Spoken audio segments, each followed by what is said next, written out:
कुंडलिनी की सर्वत्र व्याख्या एक ऐसी शक्ति की रूप में की गई है जिसकी तुलना किसी से नहीं की जा सकती। यह सर्वशक्तिमान की अधिष्ठात्री शक्ति है, मानव जीवन का दुर्लभतम वरदान है, जिसको साध लेने से जन्म जन्मांतर के भाव बंधन टूट जाते हैं। समस्त विश्वव्यापी संसार में जो अनंत कोटि ब्रह्मांड हैं, उनकी यात्रा इसी मानव शरीर में कराती हुई अंत में जब यह परात्पर पुरुष के वाम भाग में विराजती है, तो मनुष्य की चेतना अपने पूर्णतम विकास को प्राप्त करती है, अर्थात अपने आत्म स्वरूप में ही अवस्थित हो जाती है। लेकिन कुंडलिनी तंत्र को समझने से पहले नाड़ी चक्र के विज्ञान को समझना अनिवार्य है। मानव शरीर में नाड़ियों की संख्या 72,000 बताई गई है। ये नाड़ियां पेड़ के पत्तों की अति सूक्ष्म शिराओं की भांति शरीर में रहती हैं। ये नाड़ियां मनुष्य शरीर में लिंग से ऊपर और नाभि के नीचे के स्थान, जिसे मूलाधार भी कहते हैं, से निकलकर पूरे शरीर में व्याप्त हैं। इन 72,000 नाड़ियों में भी 72 नाड़ियां प्रमुख हैं। ये सभी नाड़ियां चक्र के समान शरीर में स्थित होकर शरीर तथा शरीर में स्थित पांचों प्रकार की वायु, प्राण, अपान, सम्मान, उदान, व्यान का आधार बनी हुई हैं। इन 72 नाड़ियों में भी 10 नाड़ियां प्रधान हैं, जिनके नाम इड़ा, पिंगला, सुषुम्ना, गांधारी, अस्थिजिह्वा, पूषा, यशस्विनी, अलम्बुषा, कुहू और शंखिनी हैं। इन 10 नाड़ियों में भी प्रथम 3 नाड़ियां इड़ा, पिंगला और सुषुम्ना विशेष महत्व की हैं, जो प्राणवायु के मार्ग में स्थित हैं। शरीर के मेरुदंड के वाम भाग में या बाएं नासारंध्र, नाक, मेड़ा और दाहिनी तरफ दाहिनी नाक में पिंगला नाड़ी है। मेरुदंड के बीचों बीच सुषुम्ना नाड़ी है। इन तीनों ही नाड़ियों में प्राणवायु बहती है।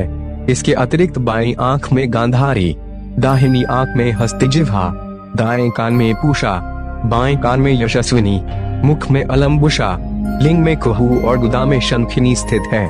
शरीर के 10 द्वारों पर ये 10 नाड़ियां स्थित हैं। इनमें इड़ा नाड़ी में चंद्र, पिंगला नाड़ी में सूर्य तथा सुषुम्ना में अग्नि देवता स्थित हैं। जो लोग इड़ा, चंद्र और पिंगला, सूर्य नाड़ी से प्राणवायु का अभ्यास स्वरोदय शास्त्र के अनुसार निरंतर करते हैं, उनकी दृष्टि त्रैकालिक होने लगती है, यानी उन्हें भविष्य का भान होने लगता है।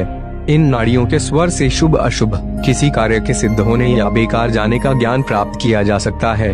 स्वरोदय शास्त्र में इनकी विस्तार से चर्चा है।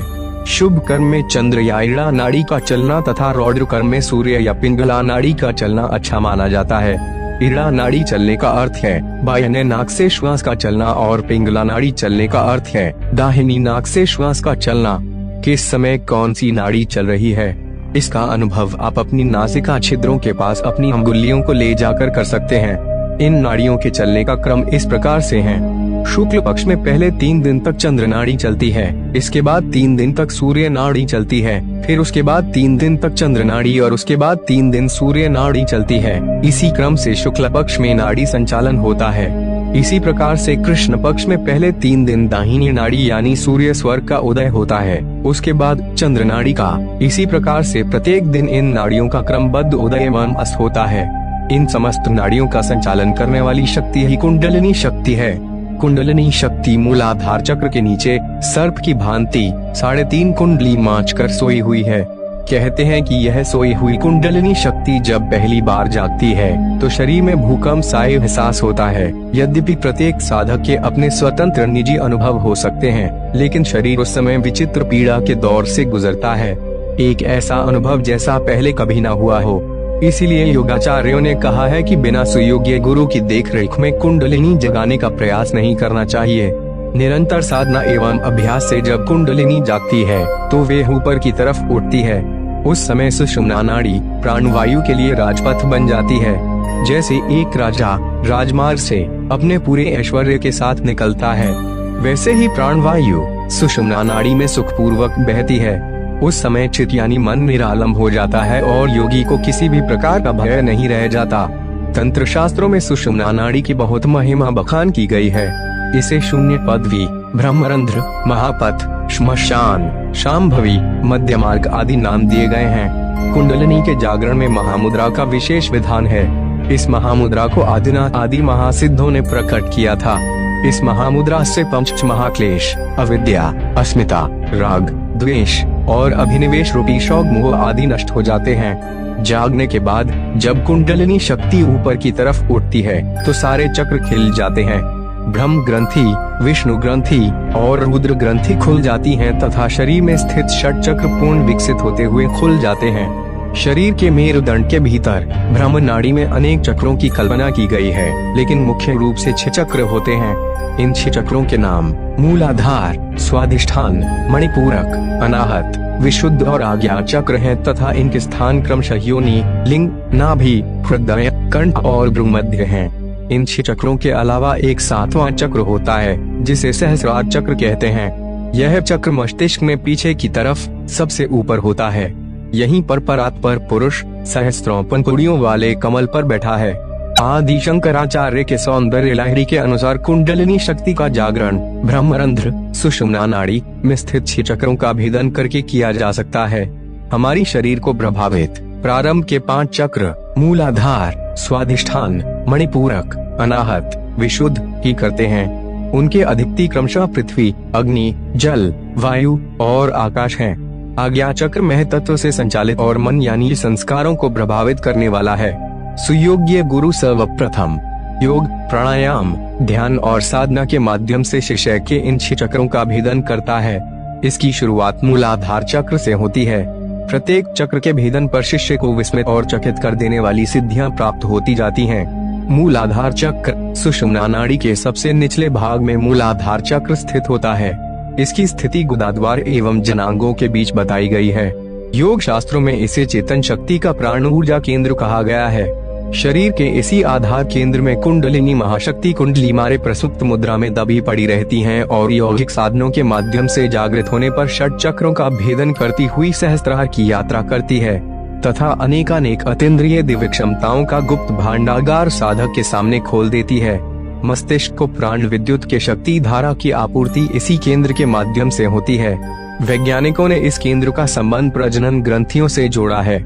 यह वह शक्ति केंद्र है जिसमें काम वासना की अधिकता होती है और इसे साधित, नियंत्रित एवं परिष्कृत करके उच्च स्तरीय शक्तियों का स्वामी बना जा सकता है। मूलाधार चक्र की साधना करने वाले साधक वीर्यवान एवं ओजस्वी तथा तेजस्वी बनता है। वह अद्वितीय एवं अनुपम मेधा शक्ति का धनी प्रतिभावान व्यक्तित्व वाला होता है। सौंदर्य लहरी में आदि शंकराचार्य कहते हैं कि मूलाधार चक्र में स्थित कुंडलिनी शक्ति को सावित्री भी कहते हैं। इसकी आराधना करने वाला यानी इस चक्र का भेदन करने वाला साधक ऐश्वर्यवान बनता है, क्योंकि इस अखिल विश्व ब्रह्मांड का वैभव इसी शक्ति युग्म के हाथ सन्निहित है। स्वाधिष्ठान चक्र मूलाधार चक्र के ऊपर स्वाधिष्ठान चक्र आता है। नाभि चक्र के नीचे पेड़ों के पास स्वाधिष्ठान चक्र स्थित होता है। इसे जीवनी शक्ति का केंद्र भी कहा जाता है। वैज्ञानिकों ने इसे एड्रिनल ग्रंथि माना है और कहा है कि यह भाग वीर्य रक्षा एवं जीवनी शक्ति के पोषण लक्षण का प्रमुख केंद्र है। स्वाधिष्ठान चक्र की साधना करने से काम वासना पर नियंत्रण सकता है और साधक ब्रह्मचारी और ऊर्ध्वरेता बनता है। स्वाधिष्ठान चक्र में रुद्र ही अग्नि बनकर निवास करते हैं। इस चक्र का भेदन करने से साधक पंच विद्याओं में निष्णात हो जाता है। वो अपने स्थूल और सूक्ष्म शरीर में व्याप्त समस्त दैहिक और दैविक दोषों को नष्ट करने में सक्षम हो जाता है। मणिपूरक चक्र स्वाधिष्ठान चक्र के ऊपर मणिपूरक चक्र आता है। मनुष्य के शरीर में हृदय से नीचे नाभि के स्थान में मणिपुर चक्र स्थित होता है। प्राण ऊर्जा का केंद्र होने के कारण वैज्ञानिकों ने इसे सोलर प्लेक्सस और पाचन संस्थान से जुड़े होने की वजह से इसे एपिगैस्ट्रियल प्लेक्सस नाम दिया गया है। इसका संबंध शरीर में स्थित पैंक्रियास की ग्रंथि तंत्र से भी होता है। शरीर वैज्ञानिकों ने अपने रिसर्च के निष्कर्ष में यह बताया है कि नाभि स्थान में स्थित चैतन्य केंद्र का संबंध स्नायु तंत्र से होता है। इसमें स्नायु तंत्र का जाल बिछा होता है और मस्तिष्क की भांति इसमें भी एक लिबलिबा सा भूरा पदार्थ, जिसे ग्रे मैटर भी कहते हैं, भरा हुआ होता है। इस केंद्र को एब्डोमिनल ब्रेन की संज्ञा दी गई है और बताया गया है कि चेतना शक्ति का यह प्रमुख केंद्र जिसकी साधना करने से शरीर में प्राण ऊर्जा का या तेजस शक्ति का अभिवर्धन और पाचन संस्थान का शुद्धिकरण होता है। मणिपूरक चक्र की साधना करते हुए इस चक्र का भेदन करने वाला साधक उस दिव्य शक्ति के साथ अपना संबंध बना लेता है जो उसकी मनस्विता, तेजस्विता और समर्थता की दिव्य ज्योति को विश्व आकाश में बिजली की तरह चमकाती है अर्थात प्रकाशित करती है। सबसे बड़ी बात, इस चक्र का भेदन करने पर साधक काम बीज का रहस्य जान लेता है और काम बीज का रहस्य जान लेने से उसके लिए सांसारिक सुखों की कमी नहीं रहती। अनाहत चक्र मणिपूरक चक्र के बाद अनाहत चक्र आता है। अनाहत चक्र को मनुष्य के हृदय स्थान में स्थित चेतना शक्ति का भावना प्रदान केंद्र माना गया है। शरीर वैज्ञानिकों ने इस थाइमस ग्लैंड के आसपास स्थित माना है। मनुष्य के मस्तिष्क में स्थित चेतना, ज्ञान, बुद्धि और तर्क प्रदान होती है। वहीं मनुष्य के हृदय में स्थित चेतना का संबंध संवेदना से होने के कारण मनुष्य दुख सुख के छोटे बड़े थपेड़े से उद्वेलित और आनंदित होता रहता है। अनाहत चक्र की साधना करने अर्थात अनाहत चक्र पर ध्यान केंद्रित करने से यह जागृत होने लगता है और फिर हृदय में द्वंद्व की स्थिति समाप्त हो जाती है और व्यक्ति के जीवन में अनिर्वचनीय आनंद का साम्राज्य छा जाता है। अनाहत चक्र की साधना जीवन मृत्यु के वास्तविक रहस्य को सुलझाती है और उससे छुटकारा पाने का मार्ग बताती है। अनाहत चक्र को भेदने से साधक में निष्क्रिय विवेक कर सकने की क्षमता का विकास हो जाता है, अर्थात अनुचित का त्याग और उचित को ग्रहण कर सकने की स्वाभाविक प्रवृत्ति का विकास हो जाता है। इस प्रकार से वे हंस जैसा धवल और ब्राह्मी शक्ति का वाहन बन सकने की पात्रता प्राप्त करता हुआ 18 विद्याओं में निपुण एवं निष्णात बन जाता है। दरअसल सूक्ष्म दृष्टि से देखें तो पात्रता के अभाव से ही मनुष्य को अभावग्रस्त और असफल रहना पड़ना है। विशुद्ध चक्र शरीर के गर्दन वाले भाग में पाई जाने वाली अंतःस्रावी ग्रंथि को थायराइड ग्लैंड कहते हैं। वैज्ञानिकों के अनुसार शरीर की पचन पाचन की प्रक्रिया को कार्यान्वित एवं नियंत्रित करने में थायराइड ग्लैंड की भूमिका बहुत महत्वपूर्ण होती है। यह थायराइड ग्लैंड ही इस पूरी प्रक्रिया को संपन्न करती है, लेकिन बहुत कम लोगों को यह बात पता होगी कि थायराइड ग्लैंड मन की चंचलता को दूर करने में भी बहुत महत्वपूर्ण रोल निभाती है। योग विद्या के विशेषज्ञों ने शरीर के कंठ भाग में स्थित इस थायराइड ग्लैंड के आसपास के स्नायु प्रवाह को ही विशुद्ध चक्र संबोधित किया है और इसे भावना शुद्धि का केंद्र माना गया है। मानसिक असंतुलन को दूर करने के लिए इस विशुद्धि चक्र का शोधन परम आवश्यक माना जाता है। गर्दन के निचले भाग में स्थित इस विशुद्धि चक्र पर ध्यान करने से भूख प्यास, सुख दुख और इन सब के कारकों पर विजय प्राप्त की जा सकती है। आवेश जन्य गतिविधियों पर नियंत्रण भी इस चक्र की साधना यानी इस चक्र पर ध्यान करने से प्राप्त किया जा सकता है। विशुद्ध चक्र के बारे में शंकराचार्य कहते हैं कि विशुद्ध चक्र में स्वच्छ स्फटिक जैसे शिव के साथ उनकी कार्य शक्ति के रूप में निवास करने वाली तुम महाशक्ति को नमस्कार है। यह संसार तुम्हारी ही ज्योति से अज्ञान रूपी अंधकार से छुटकारा पाकर आनंदित होता है। इस चक्र का भेदन करने वाले साधक के हृदय में निरंतर आनंद और उल्लास की अनुभूति होती रहती है, मानो उसने परम आनंद की प्राप्ति कर ली हो। ऐसे व्यक्ति का केवल सामीप्य आपको प्राप्त हो जाए तो हमेशा उसी के सानिध्य की इच्छा बनी रहेगी। आज्ञा चक्र सहस्त्रार चक्र के नीचे दोनों भ्रूओं के बीच में आज्ञा चक्र स्थित होता है। इसे दिव्य दृष्टि या तीसरी आंख भी कहा जाता है। शरीर वैज्ञानिकों ने आज्ञा चक्र की संगति पीनियल ग्रंथि से बैठाई है, जिसे मास्टर ग्लैंड भी कहा जाता है। इस ग्रंथि से निकलने वाला रसायन पूरे शरीर के ग्रंथि तंत्र को प्रभावित और नियंत्रित करता है।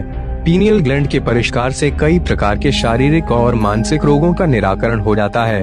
मन में उठने वाले कई प्रकार के आवेगों और आवेशों का नाश करने वाला यह केंद्र एक बार अगर जागृत हो जाए तो वे साधक को ऊर्ध्वरेता और दिव्य दर्शन की क्षमता प्रदान कर देता है। तीसरा नेत्र जब खुलता है तो उससे गुप्त और प्रसुप्त अतीन्द्रिय शक्तियों के जागरण का विशेष ज्ञान साधक को सहज ही प्राप्त हो जाता है। उस समय बहिर्मुखी प्रवृत्ति का स्थान अंतर्मुखी स्वभाव ले लेता है और ऐसा व्यक्ति किसी भी क्षेत्र में प्रगति कर सकता है और उसके चरमोत्कर्ष पर पहुंच सकता है। ब्रह्मरंध्र में स्थित पंचों चक्रों का भेदन करता हुआ साधक जब छठे चक्र यानी आज्ञा चक्र का भेदन करता है तो उसकी दिव्य दृष्टि जागृत हो जाती है। शंकर जी की तरह कामदेव को जला देने में समर्थ अग्नि रूप तीसरा नेत्र भ्रुकुटी स्थान में स्थित आज्ञा चक्र ही होता है। दिव्य ज्ञान की समस्त भूमिकाएं इसी केंद्र से उपजती हैं। अधोस्थान में जनेंद्रिय मूल में पड़ी हुई इस महाशक्ति को उबारकर जो इस आज्ञा चक्र के शीर्ष स्थान तक पहुंचा देता है, वे साधक धन्य हो जाता है। सहस्रार चक्र इन सब चक्रों के ऊपर मनुष्य शरीर के कपाल के ऊर्ध्व भाग में स्थित सहस्रार चक्र के बारे में शंकराचार्य जी कहते हैं कि विद्युत धारा की तरह इन 6 चक्रों से होती हुई ऊपर सहस्रार कमल में तुम जा विराजती हो। सूर्य, चंद्र और अग्नि, इला, पिंगला और सुषुम्ना तुम्हारी कला पर आश्रित हैं। मायातीत जो परात्पर महापुरुष हैं, तुम्हारी ही आनंद लहरी में स्नान करते हैं।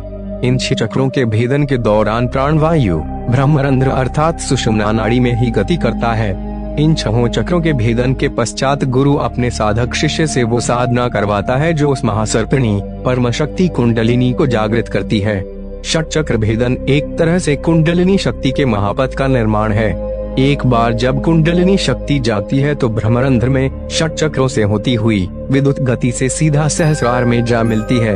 ऐसा होना उस मनुष्य के जीवन के साथ साथ इस ब्रह्मांड की भी दुर्लभतम घटनाओं में एक होता है, क्योंकि यह पराशक्ति का उस परात्पर पुरुष से मिलन है जो एक मनुष्य शरीर द्वारा संभव होता है। ऐसा होते ही उस मनुष्य का कपाल एक तेज और गंभीर आवाज के साथ फटता है। उसका ब्रह्मांडीय शरीर अपनी पूर्ण विकसित अवस्था को प्राप्त करता हुआ उस सच्चित आनंद को प्राप्त होता है, जिसे साकार ब्रह्म के उपासक सायोज्य मोक्ष और निराकार ब्रह्म के उपासक कैवल्य मोक्ष के रूप में जानते हैं। यदि यह जानकारी आपको अच्छी लगे